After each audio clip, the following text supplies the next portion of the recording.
Welcome to Audit the Audit, where we sort out the who and what and the right and wrong of police interactions. This episode covers mobility devices, the Americans with Disabilities Act, and scooter laws, and comes to us from the Oregonians channel. Be sure to check out the description below and give them the credit that they deserve. Before we dive into the interaction, I want to give a big thanks to the sponsor of this episode, Skillshare. Skillshare is an online learning community built by and for real working creatives, where millions come together to take the next step in their creative journey. Skillshare offers thousands of dynamic classes that appeal to everyone, from the beginners and dabblers to the pros and masters. Each Skillshare class includes a combination of video lessons and class projects that are tailored to fit your schedule and skill level. With Skillshare, you have unlimited access to a wealth of practical knowledge that translates to real-world growth and understanding. For example, Zach Hartley's class on the fundamentals of the stock market gave me more insight into all the crazy things happening on Wall Street lately. A Skillshare membership is already super affordable, but right now, the first 1,000 people to use the link in my description will get a free trial of Skillshare Premium. You have absolutely nothing to lose, so click on the link in the description and empower your personal growth today. Thanks again to Skillshare for sponsoring this episode. Shortly after midnight on November 19, 2018, two City of Brookings police officers stopped 49-year-old Jennifer Gaiman as she traveled home from a night of karaoke with her friends in Brookings, Oregon. Ms. Gaiman, who has been diagnosed with Best's disease with macular degeneration of both eyes, chronic obstructive pulmonary disease, asthma, lumbar degeneration causing lower back pain and symptoms, and peripheral neuropathy, was riding her three-wheeled mobility scooter on the sidewalk when the officers stopped her. I just want to go home. It's freezing. It is cold. Why are you stopping me then? I've been riding this thing for over 2 years now. I'm going to explain it to you in a second. We're stopping you because you're on a sidewalk with it. Yeah, you rode through a crosswalk. It's a legal thing on the sidewalk. Look it up. It's a mobile scooter. It's a mobile scooter. Okay. It's an electronic scooter. Yeah, it's a mobile scooter. I gotta actually start. Okay, do you understand what that means? It's my mobile scooter. It's how I get around. I don't have a car. Okay? It's like it's like Ira's. Is there a reason you're yelling? Yeah, because I'm getting pissed off. Why are you getting pissed Because off? I want to go home. You guys are pulling me over for no reason. We're on It's a like lawful traffic Ira's. It's like Ira's. You know Ira, the blue guy with the guys riding around? It's exactly like his, except it's got 2 seats. That's all it is. It's an electronic Why? scooter. Exactly. Do you deny that it's an electronic scooter? It's not an electronic scooter, and I can ride it on a sidewalk. Is it gas powered? No, it's not gas. Okay. I So gotta it's go. electronic. I'm cold. You guys are You're not free to leave. Yeah, I am. No, you're No, not. you're Yeah, I am, because you legally cannot stop me. You're lawfully detained right now. You are For what? literally on a lawful For traffic what? stop. You see those red and blue lights? For what, though? Are you going to Give let him me- explain it? Yeah, because you don't have a reason to. You guys are legally, you're taking my Disability Act and you're throwing it in the garbage. I have This no is idea my what you're talking disability scooter. This is how I get around, and you know that. You've seen me many times around this town riding it. about. Okay. Are you going to let him explain to you why you're actually on a lawful traffic stop? Okay. So we stopped you because it was actually looked up before, okay? You can't ride this in a crosswalk and on the sidewalk. Are you kidding me? While Ms. Gaiman and the officers debate whether her scooter is an electronic scooter or a mobile scooter, under Oregon law, both types of scooters are considered a, quote, motor-assisted scooter. Section 801.348 of the Oregon Revised Statutes defines a motor-assisted scooter as a vehicle that is designed to be operated on the ground with not more than 4 wheels, has a foot support or seat for the operator's use, can be propelled by motor or human propulsion, is equipped with a power source that is incapable of propelling the vehicle at a speed of greater than 24 miles per hour on level ground, and if the power source is electric, has a power output of not more than 1,000 watts. Under this definition, both a 2-wheeled standing electric scooter and a 3-wheeled scooter with a seat like Ms. Gaiman's would qualify as motor-assisted scooters. Section 814.524 of the Oregon Revised Statutes prohibits individuals from operating a motor-assisted scooter on a sidewalk except to enter or leave adjacent property. But Ms. Gaiman argues that because she uses the scooter as a mobility device, she is allowed to ride it on the sidewalk. Under Section 35.137 of Title II of the Americans with Disabilities Act, a state or local government is required to, quote, make reasonable modifications in its policies, practices, or procedures to permit the use of other power-driven mobility devices by individuals with mobility disabilities. While this sounds straightforward enough, case law is unsettled about whether this title of the ADA applies to public sidewalks. Section 35.102 of Title II states that it applies to, quote, all services, programs, and activities provided or made available by public entities. In the 2002 case of Barden v. City of Sacramento, the federal Ninth Circuit Court of Appeals determined that because because, quote, the focus of the inquiry is not so much on whether a particular public function can technically be characterized as a service, program, or activity, but whether it is a normal function of a governmental entity. Maintaining the accessibility of public sidewalks for individuals with disabilities falls within the scope of Title II. However, the Fifth Circuit Court of Appeals came to the opposite conclusion in the 2010 case of Frame versus City of Arlington, holding that sidewalks, curbs, and parking lots are not Title II services, programs, or activities. Because the U.S. Supreme Court has yet to resolve this circuit split, and Oregon is in the Ninth Circuit, a court evaluating Ms. Gaiman's situation would likely agree that the sidewalk was covered by Title II of the ADA, and could therefore conclude that allowing Ms. Gaiman to use her scooter on the sidewalk was a reasonable modification to Oregon law. So the mobile scooters that ride around here, all these old people can't ride them on the sidewalk? Nope, not according to the Oregon Department of Transportation. I'll look it up for you, just so you can know that I'm not messing with you, and he's not messing with you. Okay, so I'll let everybody know that you guys have bad laws in this town, and that people that have disabilities... No, you know what? That's disabilities, okay? These people ride these scooters for disability. You want them riding on the streets so they get hit by a car? You kidding me? I don't make the rules. Yeah, well... Grab some information. Do you have an ID on you? I don't need to give you my ID. You do. You are lawfully detained. You've been explained that. You will provide your name or identification. You guys.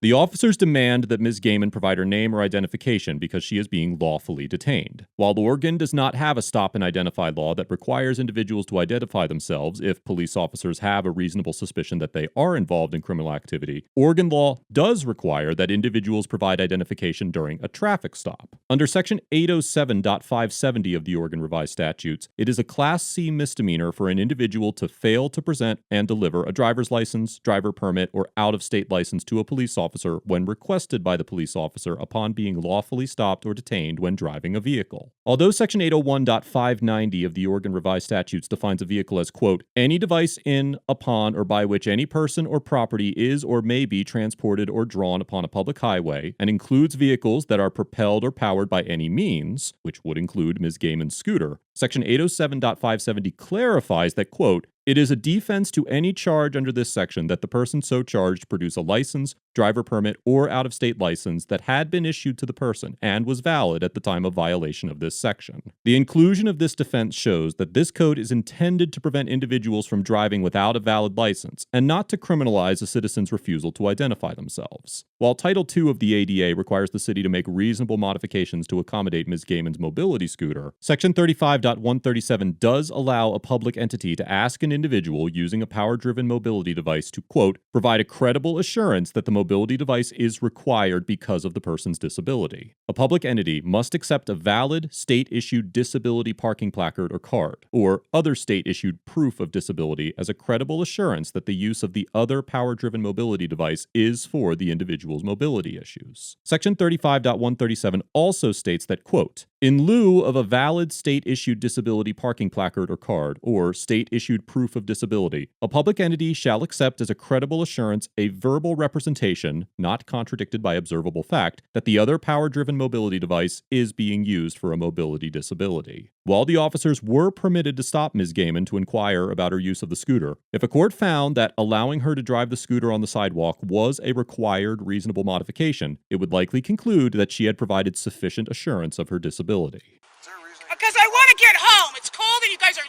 with me, and you guys see me writing this many times, and you know it.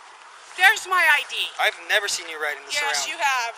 Can I please get my ID back now? No, you will get it back once we finish. You asked me to show you what the rules were. No, I just want to go. I can look them up myself. No. I'm cold and I want to go and Nope. shower.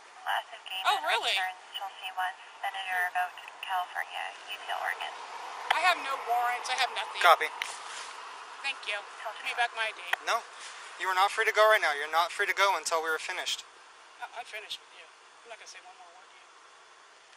And I can't look at that because I can't see your phone. Okay. So, in Oregon, since this is a electronic scooter, you're not allowed to have passengers on it. That's one rule. You are required to wear a helmet. No, you don't. You are.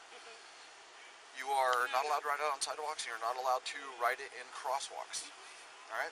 The officer states that when operating her scooter, Ms. Gaiman is not allowed to ride it in crosswalks or carry passengers, and that she must wear a helmet. While Section 814.528 of the Oregon Revised Statutes prohibits operating a motor-assisted scooter in a crosswalk, requiring that the operator walk the motor-assisted scooter in a crosswalk, it provides a clear exception for individuals with disabilities, stating, quote, "This section does not apply to a person with a disability operating a motor-assisted scooter in a crosswalk." Although Ms. Gaiman's disability did permit her to ride her mobility scooter in a crosswalk, the officer's other assertions appear to have more merit. Section 814.530 of the Oregon Revised Statutes prohibits operating a motor-assisted scooter while carrying another person. And Section 814.534 requires motor-assisted scooter operators to wear protective headgear on a highway or on premises open to the public. While there is an exception to the helmet requirement if, quote, "wearing the headgear would violate a religious belief or practice of the person," there is no exemption for people with disabilities. The relationship between Title II of the ADA and these laws is complicated. And while the city is required to make reasonable modifications to its rules to allow Ms. Gaiman to use her scooter, the ADA doesn't permit her to operate the scooter in whatever way she wishes. Generally, there must be a nexus between an individual's disability and the requested modification, and it is difficult to imagine how an exemption from wearing a helmet or carrying a passenger would be necessary based on Ms. Gaiman's disability. Unfortunately, there is no case law on this matter in particular, but I believe it would be a stretch for a judge to conclude that Ms. Gaiman was exempt from these laws because of her disability. When Ms. Gaiman asks for her ID back, the officers inform her that the stop is not over yet, and over the course of the next 15 minutes, the officers write Ms. Gaiman multiple citations. Have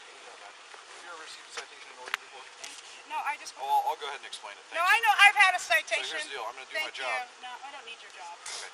You're not doing your job, though. Do my job. You're not serving protecting because listen, those people So I'm up there trying to issue a screaming and citation shit. right now, and Okay, you're okay, berating come me, on, hurry up. which is actually causing me to pay more attention and address Hurry up. your aggressiveness, which is Hurry the preventing me from doing my job. Yeah, just for So if you try to reach and grab something out of my hand again, you're going to go to jail tonight. hurry the You're a police officer. You understand that? hurry the up. That was your warning. After issuing the citations, the officers informed Ms. Gaiman that she was not permitted to ride her scooter home, which was 1 or 2 miles away, because she was not wearing a helmet. But Ms. Gaiman rode the scooter home anyway. The officers followed Ms. Gaiman home in their patrol cars, with their lights and sirens on, and arrested her in her garage for attempting to elude police and interfering with an officer. Criminal charges were brought against Ms. Gaiman in Curry County, and on May 8, 2019, a jury convicted Ms. Gaiman of attempting to elude a police officer, which is a Class C felony. A judge sentenced her to 5 days in jail and 18 months of probation, but Ms. Gaiman appealed the conviction. As of this episode, her appeal is currently pending, with oral arguments scheduled for February 25, 2021. On March 17, 2020, Ms. Gaiman filed a lawsuit in the Federal District Court for the District of Oregon. Ms. Gaiman's complaint alleges that she was unlawfully detained and arrested without probable cause in violation of the 4th and 14th Amendments, and that she was discriminated against based on her disability in violation of Title II of the Americans with Disabilities Act, and also asserts causes of action for assault, battery, intentional infliction of emotional distress, and false arrest. The complaint requests $500,000 in compensatory damages and punitive damages in a, quote, fair and reasonable amount to be proven at trial. As of the date of this episode, Ms. Gaiman's lawsuit is still pending, and a telephonic pretrial conference is scheduled for March 8, 2021.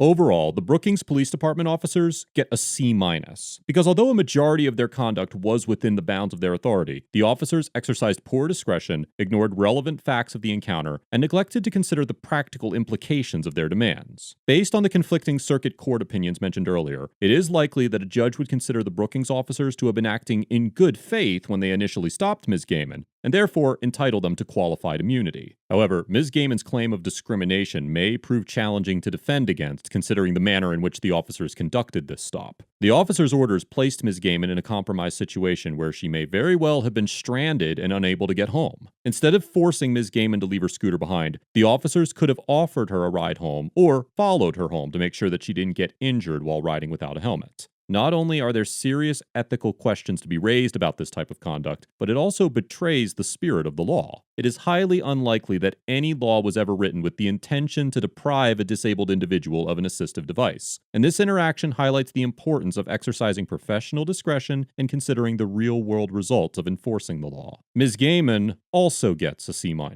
because although she may have been a victim of police misconduct, she likely broke the law by riding her scooter without a helmet, and she did break the law by refusing to stop for the officers and leading them on a low-speed pursuit. It is difficult to fault Ms. Gaiman for her attitude, considering the context of the interaction, but her decision to lead the officers on a chase was childish and highly illegal. Ms. Gaiman may have been in a situation where she had no other choice but to ride her scooter home, but she could have made an effort to reason with the officers and call their decision-making into question. Ms. Gaiman appeared to be operating under the misconception that once a citizen has been cited for a violation, they cannot be cited again for the same violation. And even though she may have been confused about the law, that does not excuse her decision to continue driving her scooter for over a mile with the police in pursuit behind her. As discussed on many episodes of ATA, it is not legal to resist or evade an arrest, even if you believe the arrest to be unlawful. And this interaction is a testament to that fact, considering that Ms. Gaiman was tried and convicted for doing so. While I do commend Ms. Gaiman for having the courage to challenge the officers and for following up this interaction with the proper legal action, I also wholly disagree with her decision to engage in a chase with the officers, and I cannot rightfully issue her a higher grade after blatantly breaking the law. Let us know if there is an interaction or legal topic you would like us to discuss in the comments below. Thank you for watching. And don't forget to subscribe to the ATA Patreon page for more police interaction content.